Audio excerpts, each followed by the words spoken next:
What's going on, fam, and happy Sunday. Hey, just want to share a few minutes of wisdom with you guys today and just share some stuff that I've learned along the way. So first thing I want to say is stop complaining because you asked for this. You asked for it. You know, most of the time we have asked for whatever it is we're going through.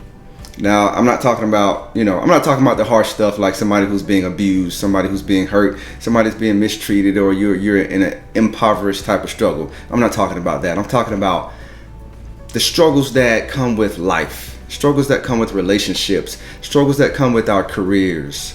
Growth is what I'm talking about. The struggles that come with growth. In some way, shape, form, or fashion, we asked for it. We really did, and we know we did. You know, we've requested that physical growth. We've requested that emotional growth, that spiritual growth, that professional growth. We've asked for it.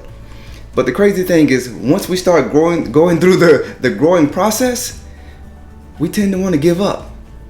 The process that's going to get us to where we want to be, we want to quit. It's crazy because we don't like the way we're receiving the growth that we've requested, and we want to quit. So when we're going through what we think are hardships at work, at home, in relationships, in your family, you're actually being groomed to get you to where you need to be. We're receiving exactly what we asked for. And we're going to come out on the other side of it sharper, stronger, ready, prepared, able, competent. So as we go through trials, as we go through the stressors at work, we're going to gain competence at whatever it is we're doing. So don't push back so hard on those stressors and the things that you're going through, because the more competence you gain, the more confidence we're going to gain. And that's extremely important. You know, for quite a few years, my wife had a strong desire to work and lead at the level she's at now.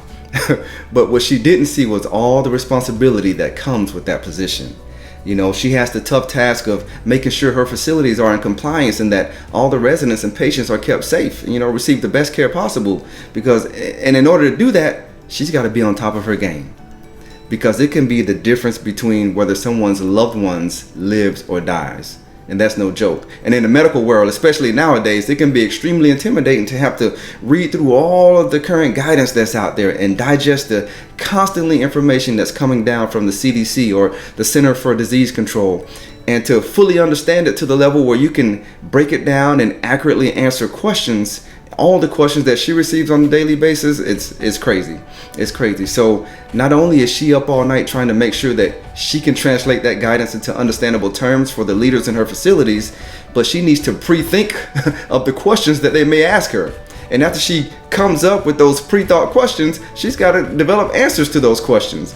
Very stressful, very stressful. Many late nights, and I mean some late nights. It's no joke. We both up side by side, just trying to figure out life. It's no joke. You know, we still have a family. We still have children we have to focus on. Food to cook, house to clean, family just to take care of, and just a whole lot going on. You know, that's some pressure. That can be stressful. I get it. But you know what? She's embracing this challenge. She is embracing the challenge. And the more she reads, the more she studies, the more she understands that guidance, she's better able to intelligently interpret it for her teams. And that's extremely important. So now her competence is growing. And as a result, her confidence is growing, and it will continue to grow. I know it's tough. But we have to embrace the challenges. For me, I've always wanted to develop my ability to speak and lead effectively. I've always been that quiet guy in the background. There have been several times in my career where I've moved into positions where I was super intimidated. I was used to doing things a certain way and just being me, being in the background, But I've had to move into areas that were outside of my comfort zone. I've had to lead people that had more experience than me. Very opinionated people, very thoughtful people, very deep people, deep thinkers and detailed analytical individuals, very dominant personalities, type A personalities when I'm not a type A personality, and I don't lead with a dominant style. It can be tough when I'm none of those. I'm just an executor. Let me know what needs to be done. I'm going to get it done. Give me a job, I'm going to knock it out. So while I didn't enjoy some of these positions, they all challenged me in ways to help me grow in the exact areas where I needed that growth and improvement. I had to push through the anxiety, the stress, the self-doubt, even the fears, because it's no joke. I feared some of the positions, but here I am, June 2021, a better leader, a speaker, mentor, and aspiring coach. and I still have some growing to do. I'm challenged every day in my current position. I'm challenged every day, but I've embraced those challenges and I've dealt with the stress, and I continue to deal with the stress and push through. And as a result, I've had opportunities to speak and to lead in places and positions where I never thought I was capable of. My wife is also accomplishing goals and operating at a level she never believed she was qualified for, traveling all around the state, handling business and taking care of her teams. We didn't quit. And that's what separates winners from losers. That's what separates long-term success from temporary success. Real winners are gonna do those things that the failures don't like to do. Do I like staying up all night on those busy nights? Nah, I don't. Do I enjoy getting up at 4 a.m. every morning? Of course not. I'm not a morning person. I can't stand it, right? But it has enabled me to accomplish my goals. People who get up at 3 in the morning and go get their fitness workout in, before they start their workday, do they really love getting up at 3 a.m. every day? I would say no. There may be a few of them who enjoy it, but I would say most of them don't.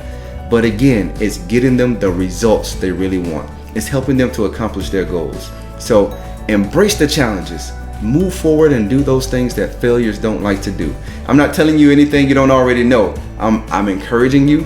I'm reminding you these are some critical keys to success.